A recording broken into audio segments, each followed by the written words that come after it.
Welcome back to another episode of the Prospect Pulse podcast brought to you by Scout the Stat Line. I'm Owen Hurd. You can find me on X at Owen_FBB, joined by my co-host Ross Jensen. You can find him on X at Ross Jensen. We have some big news recently to highlight with Scout the Stat Line. We are now official partners with Fantrax. Ross, do you want to talk a little bit about what this partnership means for our subscribers and some new things that could be on the way, as well as some of the new features that we've added to STS through this partnership? Yeah, well, first of all, I guess I want to touch on the rationale. To me, it was like a no-brainer when they reached out. I've been touting them for years, just on X every single year, at least early before the season starts, and usually multiple times, just saying, like, where else are you playing? Why would you play anywhere else? It doesn't make any sense to me.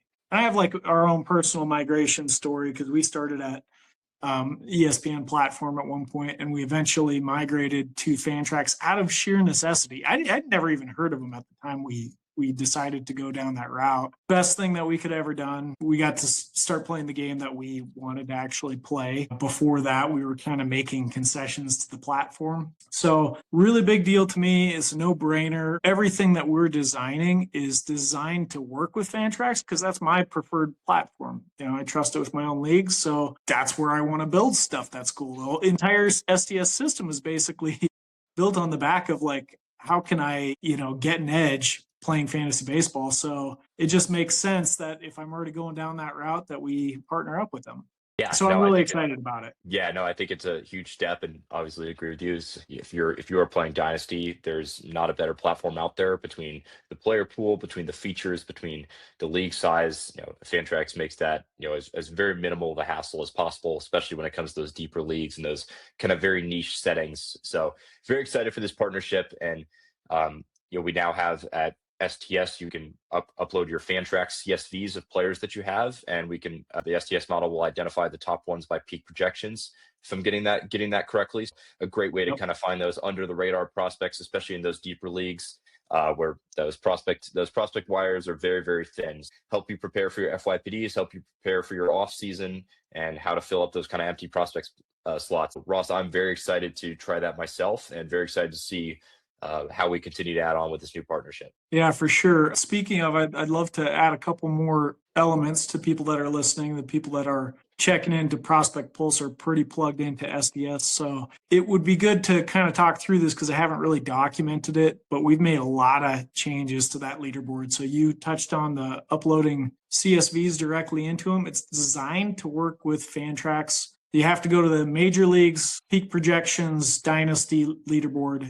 We haven't built it out for minor leagues yet. I'm trying to perfect it there, and then we'll move it all over. It'll extrapolate and become the dominant sort of system that we use. But I need to perfect it first. Technically, it should work with any kind of upload as long as you have it formatted correctly. First column is designed for the Fantrax ID, but if there is no Fantrax ID, it will try to find the players in another way. So the second column is the player name, and the third column is the team. 3-letter format for the team. If it can match up the player and the team without the ID, then it will still try to filter the list. So you might be able to use this with CBS, might be able to use it with ESPN. I just didn't design it to work with them. And I also want to stipulate this: when you're getting the CSV, you have to get it from the players.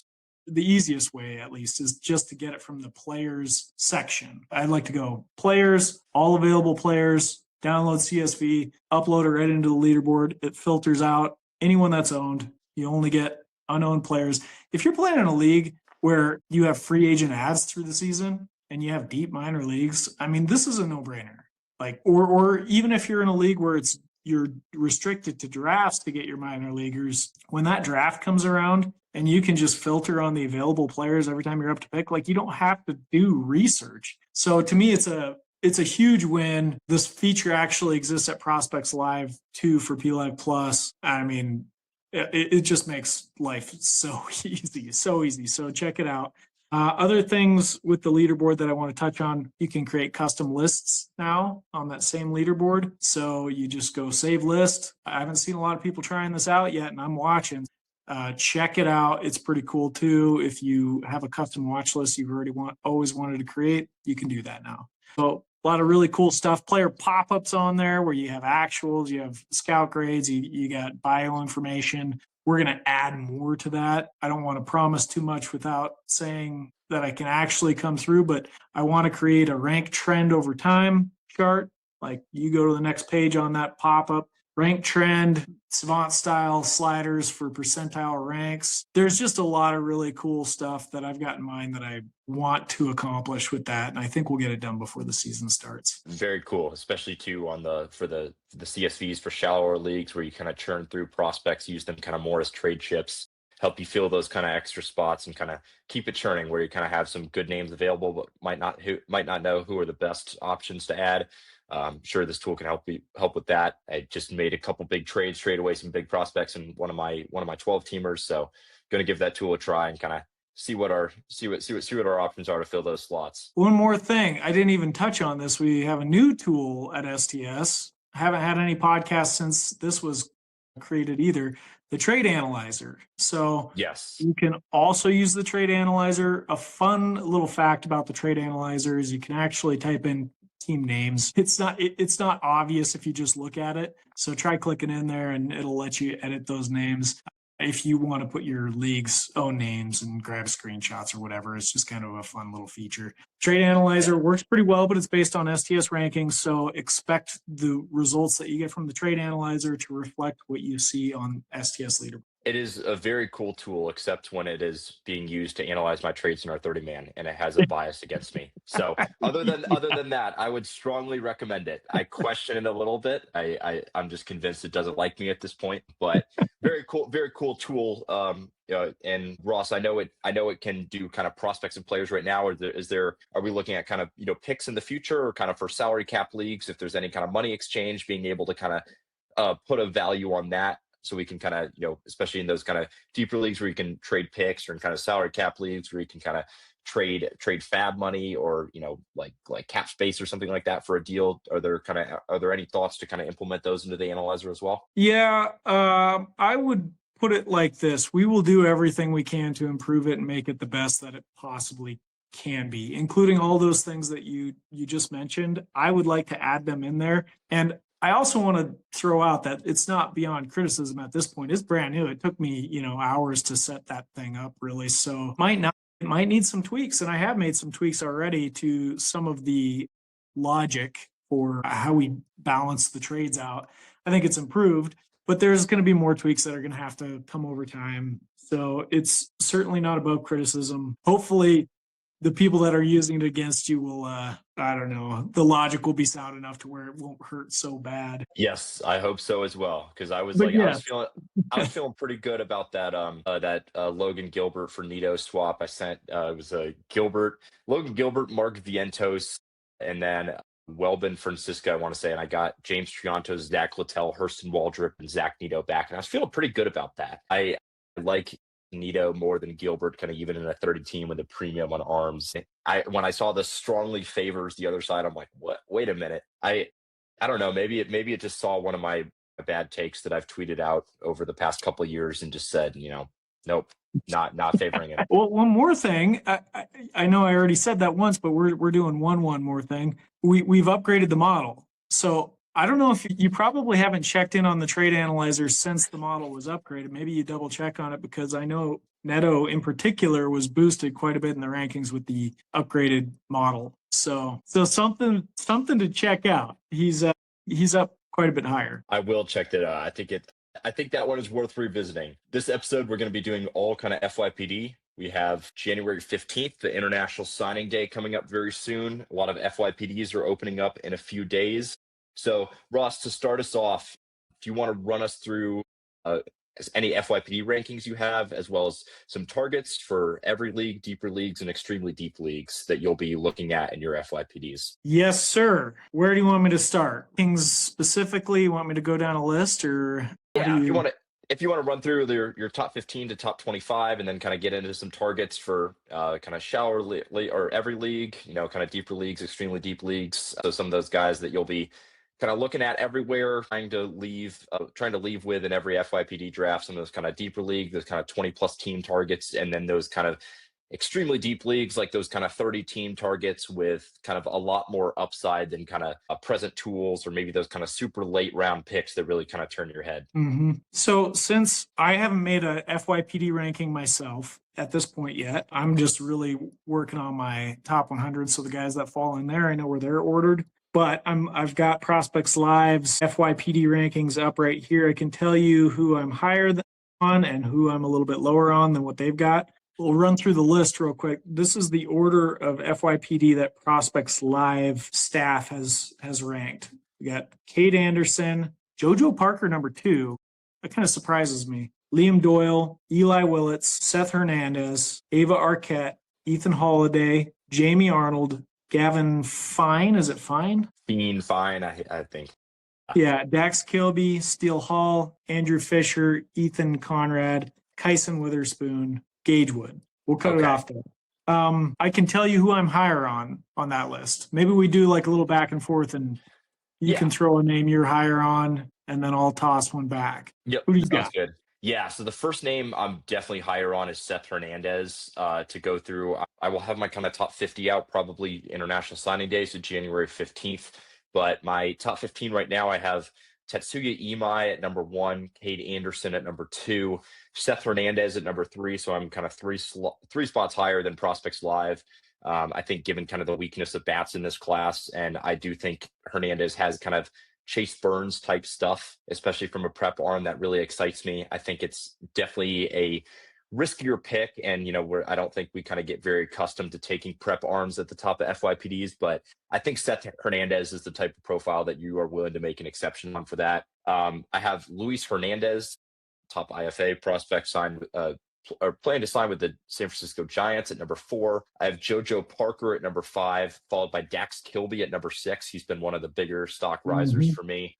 Then 7 through 10, I have Liam Doyle, Kazuma Okamoto, who I'm a little bit higher on than Prospects Live, Eli Willits at 9, and then Kyson Witherspoon at 10. And then 11 through 15, I have Munetaka Murakami, Ethan Holiday, Ava Arquette, Jamie Arnold, and Ethan Conrad. Okay. And worth pointing out that the P Live list is not including the international MPB guys as prospects. So they're not listed in this list. I should stipulate that.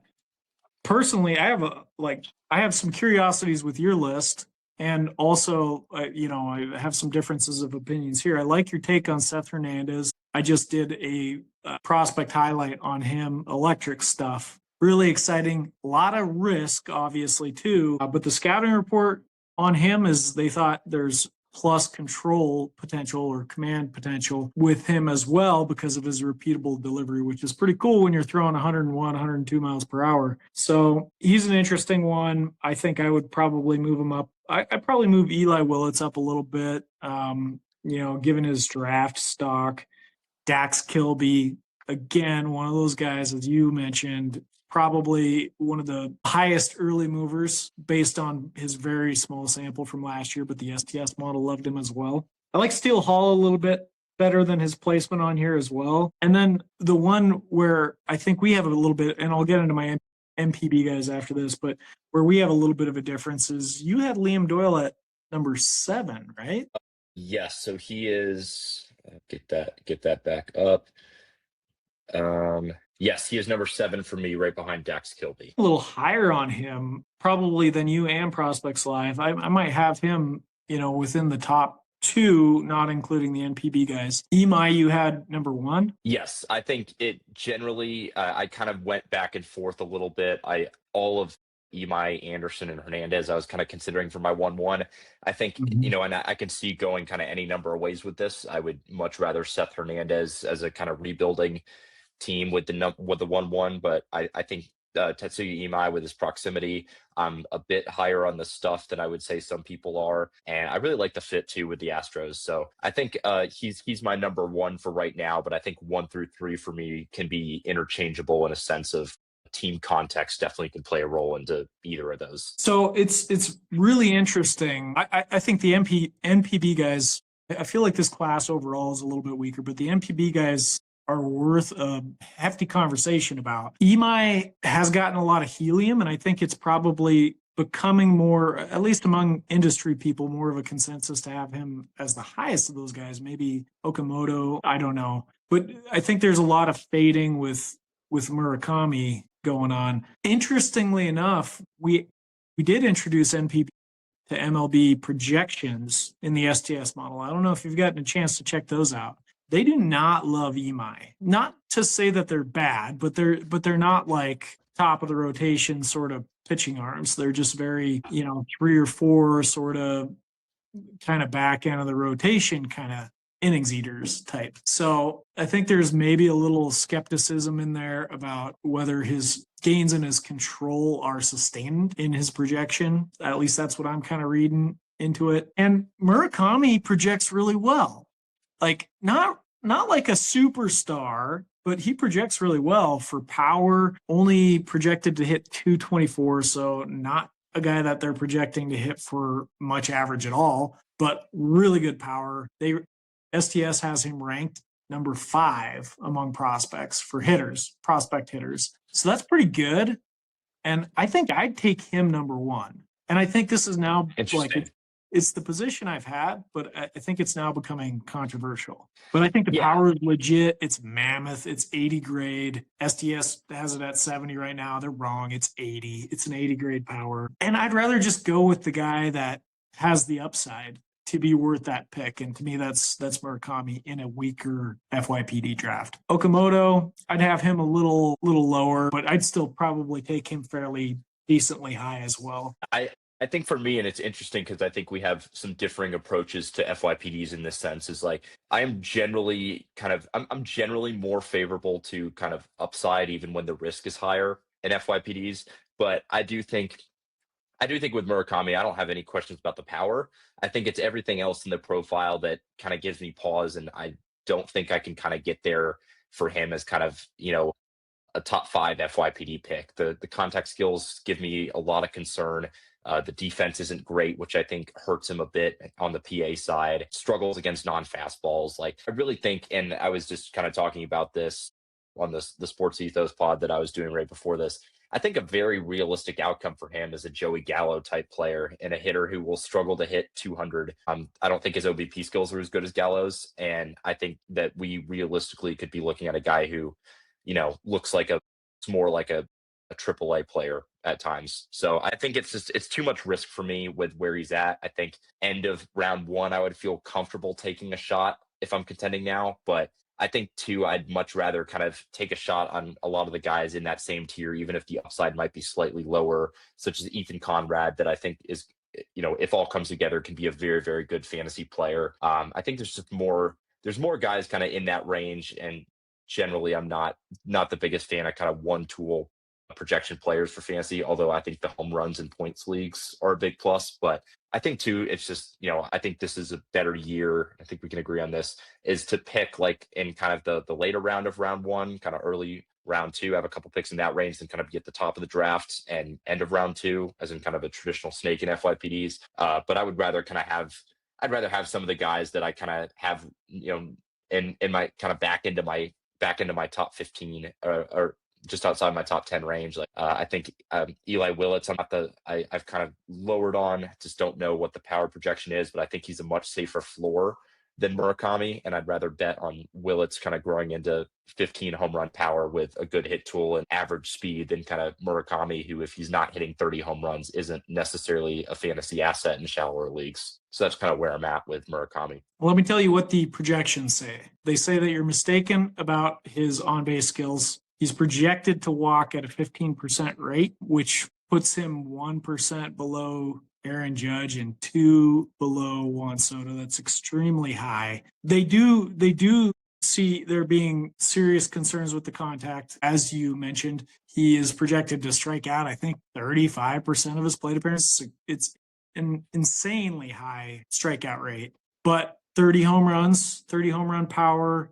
batting 224 with an extremely high walk rate. So he comes out with the scout grade equivalency of a 50 for his hit tool because of the on-base skills, not because of the hit tool itself. his ability to hit for average, that is, but his ability to take walks. Yeah, I'll So clarify that. I think the walk rate, I'd put it a little. I think realistically, it's a little lower. I think like a 12% is around probably where I'd feel okay putting that projection at. I'm just lower on the hit tool. I think average wise, I'd be surprised if he's kind of a consistent 230 plus hitter, and I think kind of a much closer to 200 is very well within play. yeah, I think the model is probably right in between what you think the outcome for his batting average would be versus what I said on Twitter, which was I think about 235 or 240. So I mean, it kind of makes sense. I just think the power is going to be some of the best in the major leagues.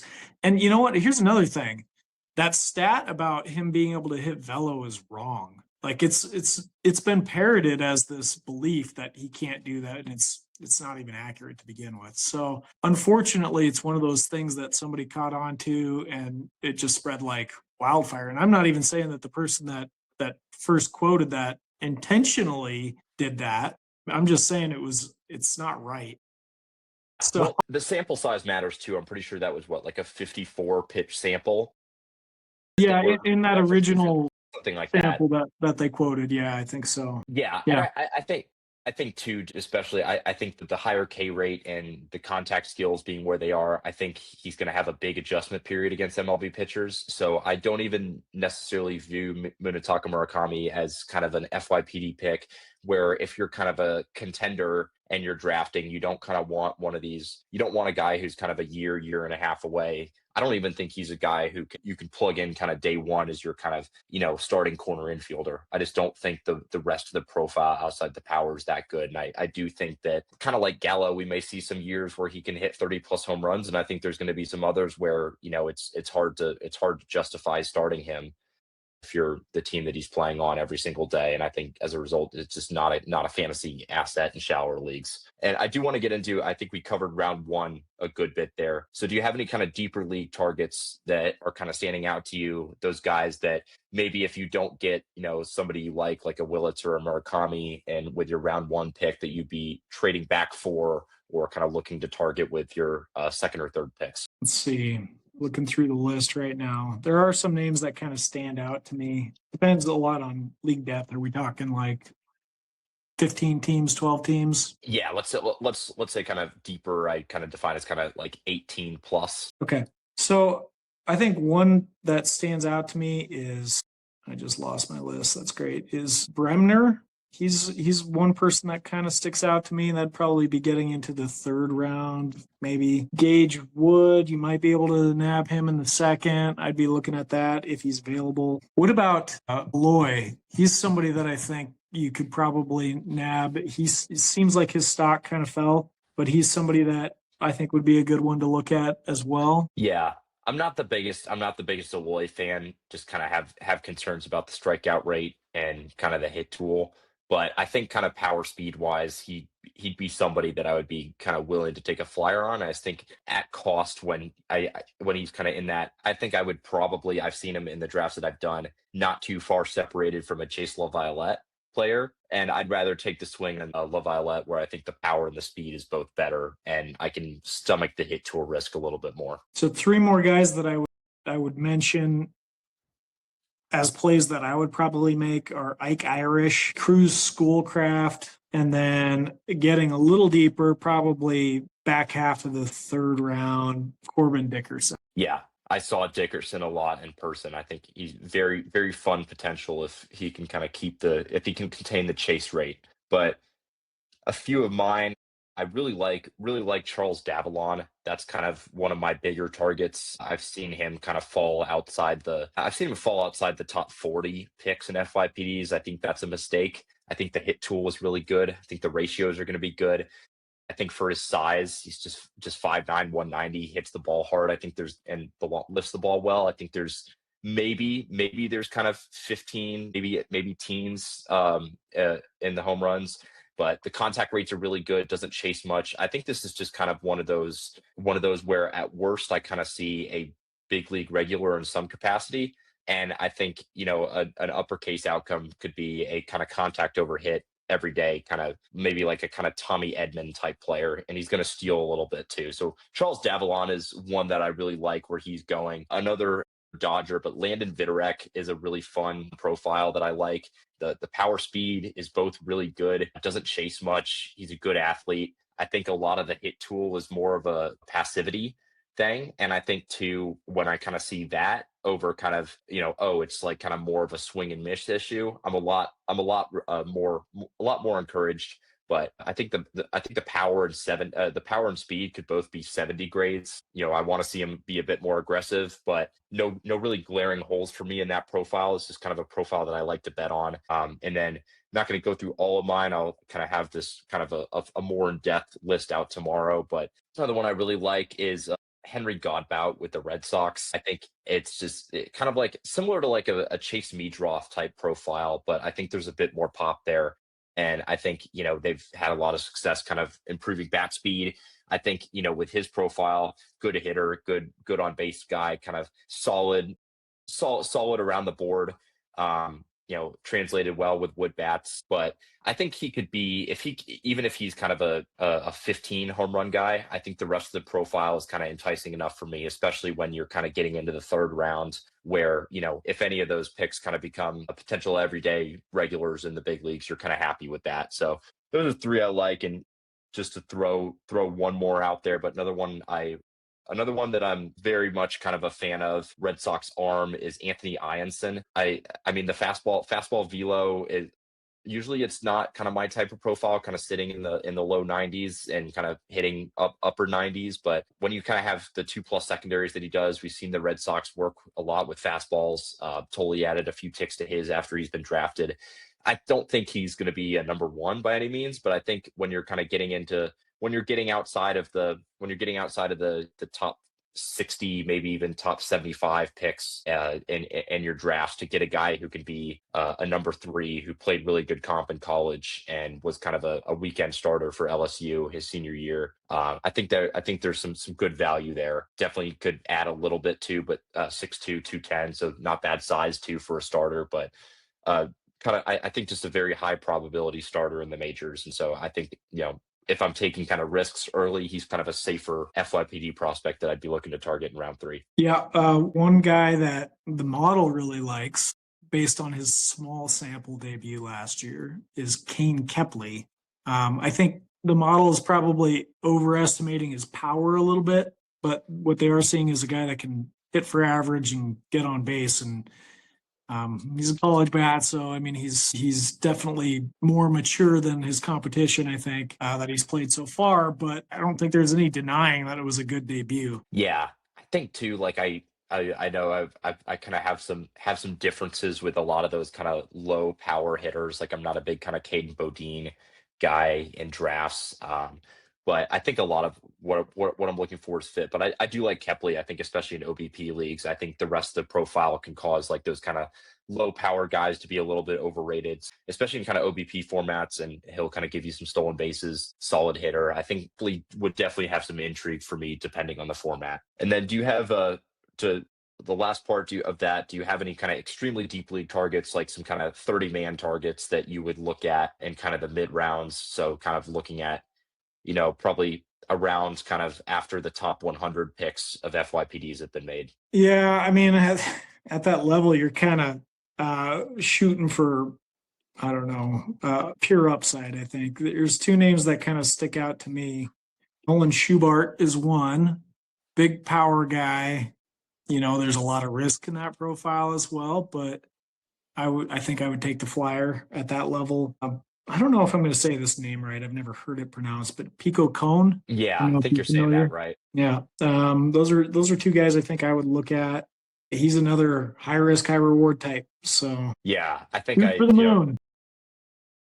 Yeah, obviously kind of getting into that range is it's tougher to kind of find those guys. And, obviously not all leagues are going to be even kind of drafting these guys, and more kind of a wait and see if they're worth kind of picking up in season or kind of target next season. But there's a few that I like that are kind of more of kind of 30-team plays. Like Zane Taylor with the A's is one that as a profile that I really like really good command. And the stuff isn't usually what you see from these types of profiles either. I think there's three potentially above average or better offerings. The fastball velo ticked up. The 3% walk rate was one of the best in Division One among starters with 50 plus innings. I don't think you're looking at a top of the rotation arm, but I think you could be looking at a number three, and we've seen the A's and they've kind of become a sneaky, I wouldn't say pitching factory, but a sneaky good spot for pitching development with the way that they've been able to develop stuff of kind of the pitching prospects in their minor league system. So that's kind of one that I like the landing spot. I like the profile. I think it's, again, kind of a lower risk pick to click where, maybe realistically you could probably be looking at a back end starter, but I think there's a bit more upside there with Zane Taylor, especially with kind of where the stuff has gotten. And another one that I really like, the Braves kind of had a weird class, like did kind of saved up their money until the middle rounds and went over slot with a couple guys. One of those guys, Connor Essenberg, I really like. Two-way player in high school. He's kind of, it looks like the Braves are going to try him kind of solely as a hitter. But I think it's kind of, I think it caused like his bat to be a little bit overrated. I think the raw power is really good. I don't think he's going to be much of a speed guy, but I think the arm is good. I think the bat, I think the sample size is pretty raw, but I think there's kind of some good hitting ability with some good power. So we'll see. I mean, the Braves have obviously done a great job kind of finding bats in the middle round, like kind of Drake Baldwin was a third round pick. They've kind of had some sneaky good hitting picks, although kind of a lot of their pipeline is a larger majority pitching. For sure.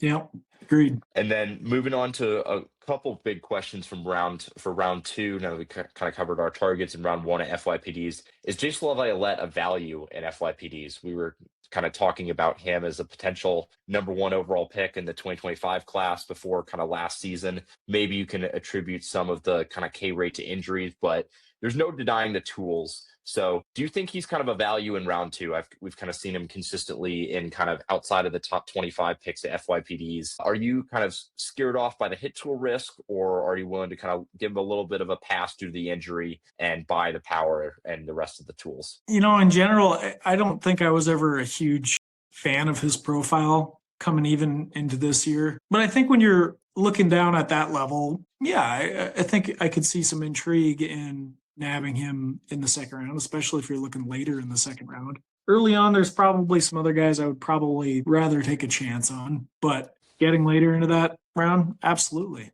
Yeah. Yeah, I think too, it's kind of one of those profiles too. And I'm sorry to use a couple of your guys as comparisons, but if I'm kind of looking at a guy with hit tool risk, I'm much more attracted to kind of a Jace Laviolette profile at cost than I would be an Ethan Holiday or a Munetaka Murakami in the top five, where if the power isn't kind of, what it's graded out to be, if they're not hitting 30 plus home runs, there's not a whole lot of fantasy intrigue with the rest of the profile. Yeah. And I've cooled a little bit on Ethan Holiday too, after his debut last year, just wasn't that impressive. Wasn't, can't make much of it. Small sample, but we certainly didn't see the hit tool that Jackson was showing off early on. So I think you're spot on, right on the money on that one. Yeah, absolutely. I think, too, it's like, I think the name carries him a little bit too.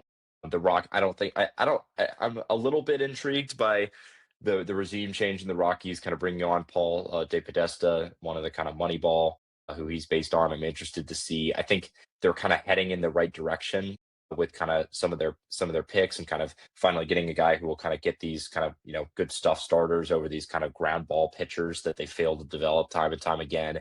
But I just don't, I think too with Holiday, it's like the rest of the profile is just kind of too much of an unknown for me right now. I think the ceiling is like an Austin Riley, and I think the floor is not going to hit enough to be a regular and, kind of like a power platoon bat.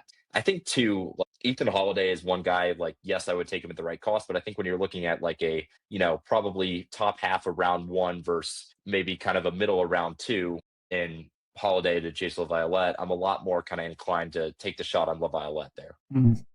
And then we kind of touched on this with targets, but do you have any kind of your guys in this class that you're willing to reach on, kind of ranks be damned, that you kind of will not leave FYPDs without, that, if it's, even if there's kind of better ranked players ahead, just someone maybe a gut feeling about that you're kind of looking to get everywhere? No, I mostly am trading in this draft.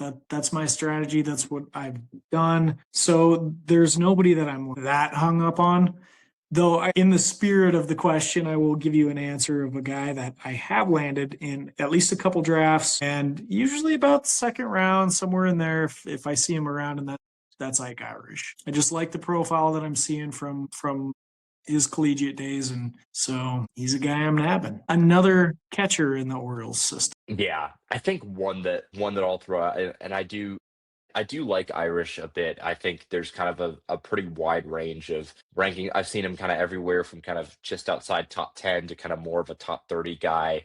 I'm not quite as sold on either of kind of the hit tool or power being kind of truly plus, which kind of keeps him a little bit lower for me. But I do like Irish, just kind of depending on where I'm getting him. If I can get him in round two, that's definitely a prospect that I'd like to take there. One for me is Landon Harmon with the Nationals. He was their third rounder. This is kind of it, and he has some of the traits that I really liked in Johnny King last year when I was kind of all over Johnny King at the prices I was getting him at, like Mm. kind of over slot pick in the third round, fastball that can touch upper 90s. The slider is also really good. There's kind of the makings of three potential strong offerings. There's definitely some risk still there with him kind of being a prep arm, still kind of a lot of physical projection left, but kind of 6'5", 190. So he kind of has the early makings of a starter's frame. But I just really like the stuff. And I think, especially now with the kind of new look Washington front office and development staff, I really like the fit a lot more than kind of history has kind of led us to believe with some of the Nats arm. And I think I've seen him around kind of the 50 to 60 rank in FYPDs. I'm probably going to have Landon Harmon as a borderline top 25 FYPD prospect. I'm a big believer. I think, especially looking at kind of how my rankings are shaping up right now, it's like after you kind of get out of the after you get out of even the top 10, you kind of have some guys with some pretty big questions, and I'm willing to take a risk on, maybe the third offering doesn't develop, or maybe kind of like Johnny King, it's kind of like a stuff over commands presently. But Landon Harmon is a guy that I'll be looking to take everywhere, even if it means kind of going 20 picks earlier than he's being drafted in some other places if I don't have a pick for a few rounds. Makes sense. What are your thoughts on Steele Hall? He's a guy I that I've been intrigued by. I kind of see there being maybe a CJ Abrams kind of upside. Yeah. I think especially I think I think the stolen base upside you can even put as higher than Abrams. Abrams has kind of been a good stolen base guy, granted kind of without the speed, but I think Hall has I think the speed is double plus, young for the class too, good athlete. There's some things that I like. I think, he kind of has the swing and the bat speed that you can maybe project average power. I think I do kind of have a few kind of questions about kind of how what future you're looking at for the hit tool and the power, which kind of keeps him just out of my top 15. But I think too, compared to where I'll have him ranked versus kind of where I've seen him fall into the late 20s and FYPDs, I think, I like the profile. There's some interesting things here. If I'm rebuilding and looking for upside and kind of picking in the back end of round one, he's definitely a guy that I would consider. Well, here's a question for you. What's the absolute ceiling there? All clicks. Because to me, that's what's exciting, I think, about. I'm gonna throw out an interesting one for you. If everything comes together, I think I can kind of see a power speed in line. Maybe the hit tool is better, maybe it's comparable, but I think Pete Crow Armstrong is an interesting one if everything comes together. I can see Steel Hall being like maybe a 2035 close to 2040 guy if everything comes together, and has the benefit as of now of calling Great American Ballpark his future home, great park for hitters. That'll definitely help maximize the pop. So I think that's just the kind of the top one that comes to my mind. I think that's kind of a 90th percentile outcome. On the other side of that, maybe you kind of get a glove over bat player, and then in that case, maybe I think the absolute floor is maybe a Taylor Walls type player where he's a good athlete with some speed, but the bat just isn't there. Yeah, so the first name that came to mind for me was Eric Davis. And that's probably a little bit of an aged comparison, but That's a little lightning. before my time. Yeah, lightning speed, pretty decent power. I mean, possible 20 home run sort of power, really good athlete, could do some amazing things on the field, but wasn't always consistent, a consistent hitter. Yeah, and I think it's hard to project, especially with kind of these prep bats like Billy Carlson and Steele Hall, or kind of a couple where, like, yeah, if everything goes right, you have you have a potential superstar if the hit and the power can kind of get to the level that of the athlete, and Carlson's case is defense and Hall's case is speed. It's just kind of a lot of it's a lot more kind of projection than it is presently, and I like to have at least kind of one thing presently, like kind of really good EVs. Maybe the launch angles aren't there. Maybe just kind of a ground ball hitter for power hitters, or kind of with kind of hit overpower guys. Maybe kind of a low K rate, good looking swing, things like that. You can kind of project, and I think it's just there's a lot.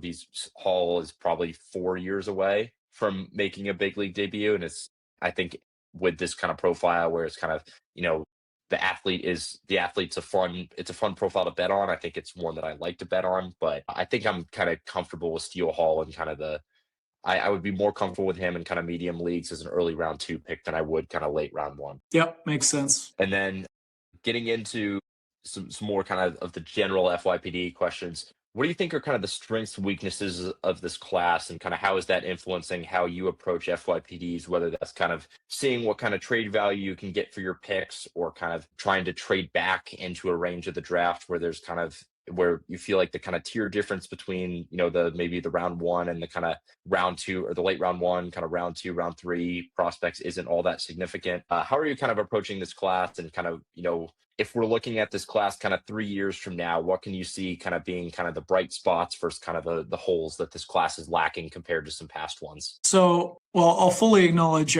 For me, I like to avoid risk when at all possible when it comes to trying to pick players, and FYPD in general is just like rife with risk, right? So it's not an area that I put a ton of emphasis on. My emphasis is usually on trying to find the guys that I feel like I know can be pretty talented versus kind of taking a shot in the dark. So in general, I'll put it like this. From what I've gathered, this is a fairly weak class on top, but there's some depth to it. So that's I mean, we were just talking about this before we started recording, and I've heard this from other people as well, that they feel like the depth of the class is one of the strengths. I do think that there's some really exciting top end arms, like we've discussed already, which is pretty cool. I don't think that there's a Paul Skeens or a Chase Burns coming out of this class, at least not immediately. We'll see what happens with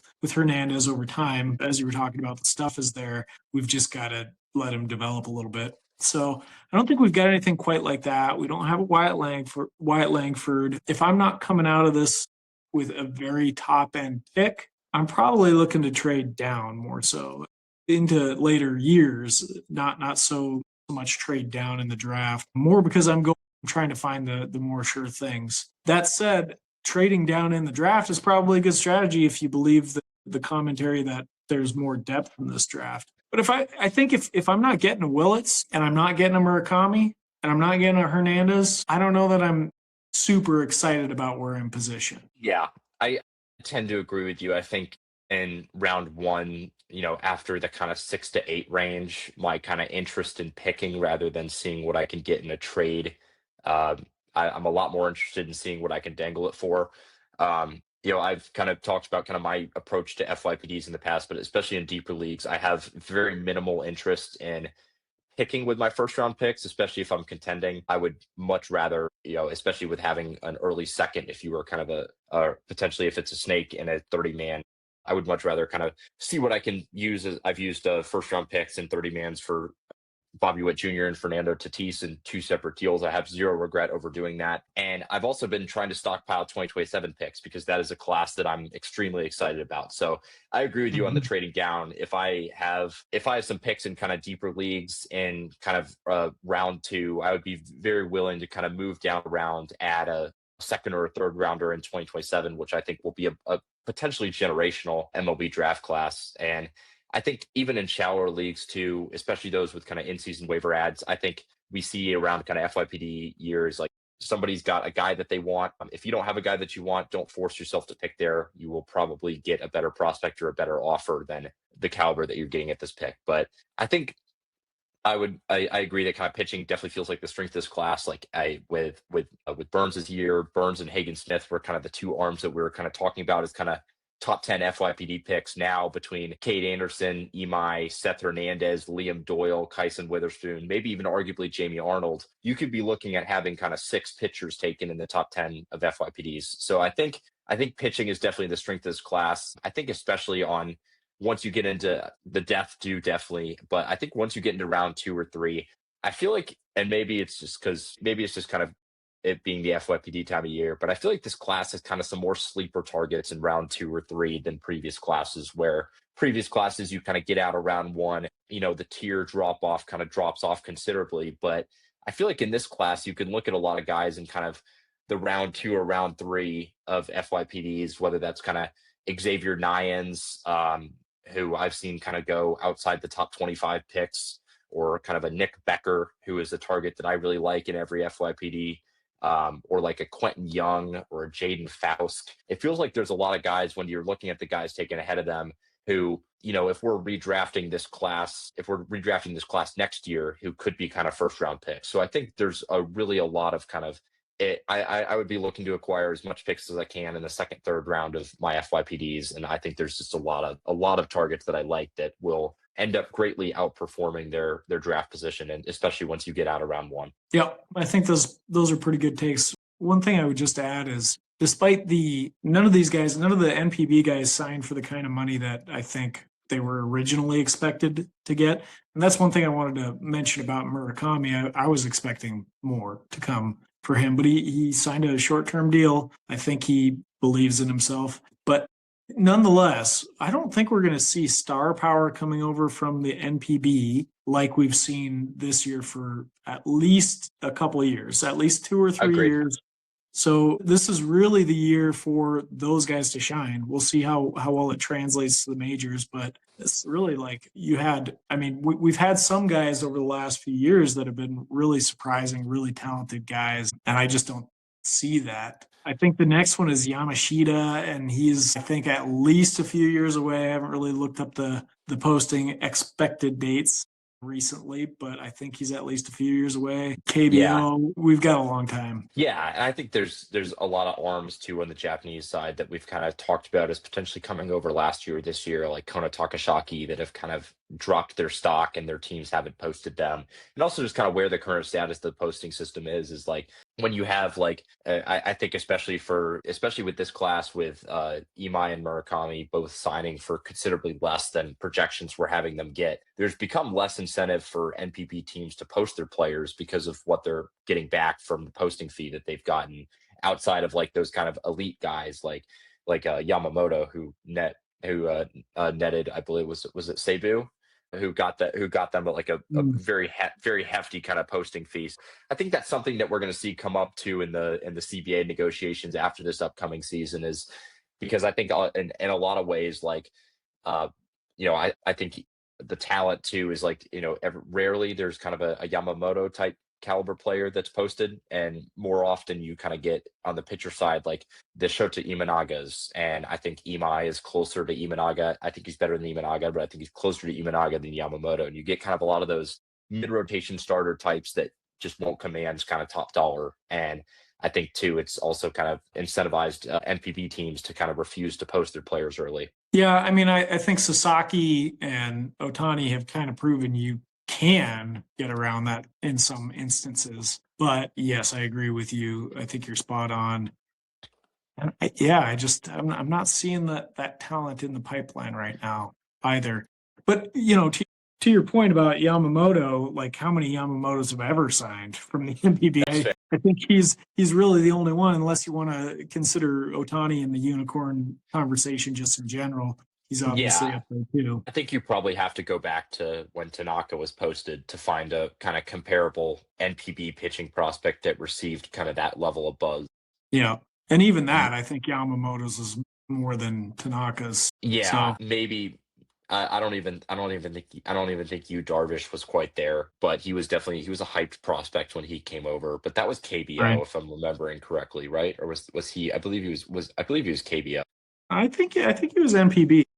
Okay, maybe I'm mistaken on that. Yeah, we should fact check that one, but I'm pretty sure he was NPB. I don't know.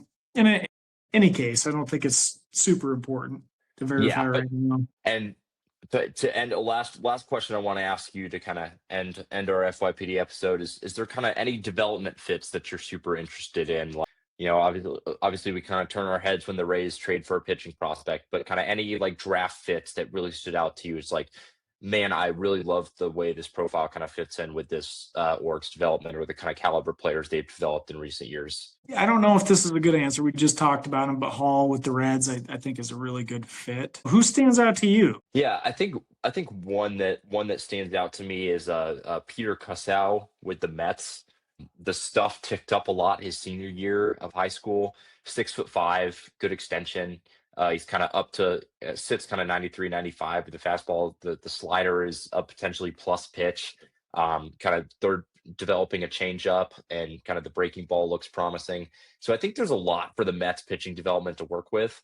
I think it's kind of early to say what kind of big league pitcher he is, but I'm always interested when kind of a pitching prospect who the stuff has ticked up and there's kind of a lot of projection left, especially on the prep side, ends up in a very good org for pitching development. So that's one that sticks out to me. Also, I think one thing on the development side that's important to bring up as it's kind of relevant to FYPDs is there could be kind of big discounts if you have kind of FYPD prospects that kind of end up in a less desirable landing spot. Obviously you kind of have the Carter Johnsons who kind of end up with the Marlins and kind of get bumped down because of the fit, and then prove that maybe they were even drafted higher than they should have been in FYPDs. But on the flip side of that, like there's kind of a lot of these FYPD prospects that, if they're on the Angels or the White Sox, that you can kind of get for a discount in your drafts because people don't like the development history, people don't like the landing spot.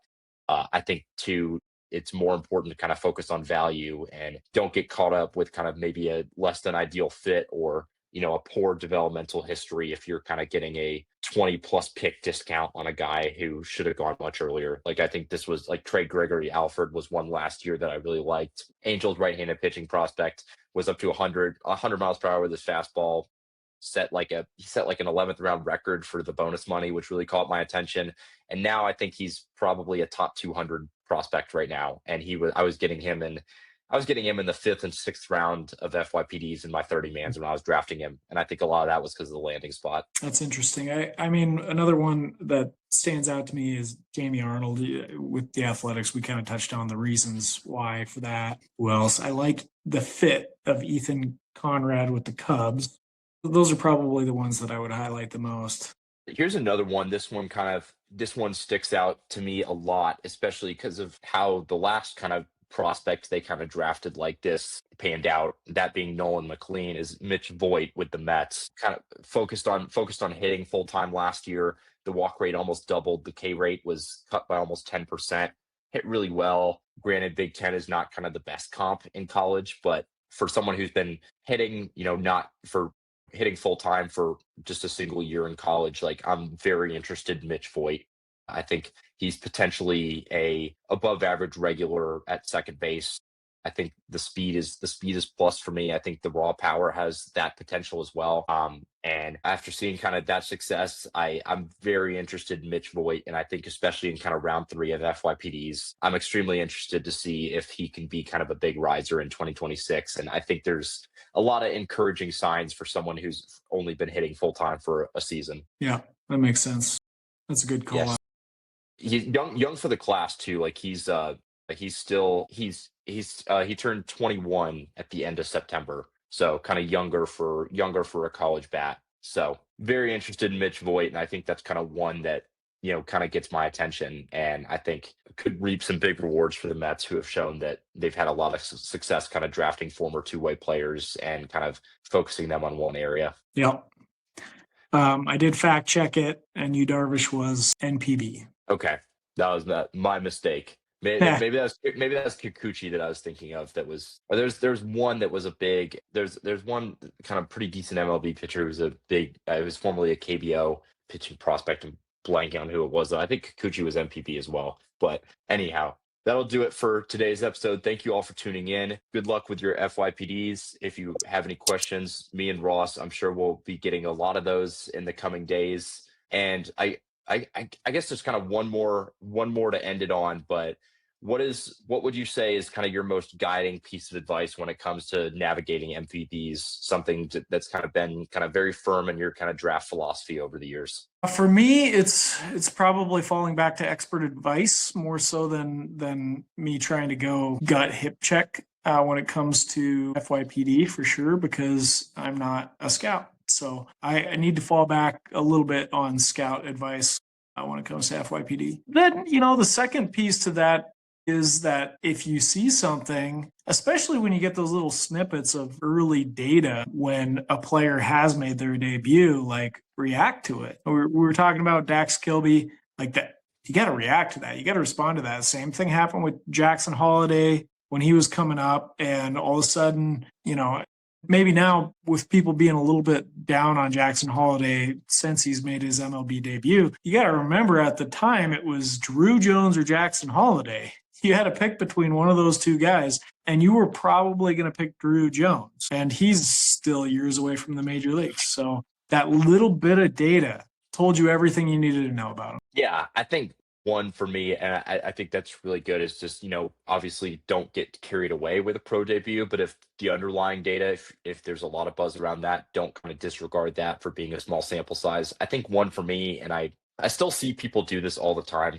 Don't draft for team need. Position, Oh, in my opinion, is close to irrelevant amongst prospects. Do not stop yourself from taking who in your eyes is the best talent available over someone that may kind of help you better positionally. I mean, I think hitter pitcher is certainly relevant, especially in 30 teamers. I'm kind of more inclined to address pitching depth in the draft, even if I kind of end up trading it because of the premium on pitching. But dude, I see it all the time. It's like, people saying they have 4 or 5 minor league shortstops already. So should I still draft these guys? So many of these guys start as shortstops, it seems like, and then move off to other positions. So I think that's kind of a yeah. common one for me, is like buy the talent, buy the landing spot, buy kind of the underlying data. Obviously, if an org views somebody highly within their system, that's another thing that I like to watch out for. Timeline, in my opinion, definitely does matter, but also I think too, even if you're contending, I think it can be easy to kind of prioritize guys higher than they should go because they're closer. And FYPDs, I think it's all about risk and kind of embracing that. And I think for me, it's like I'd rather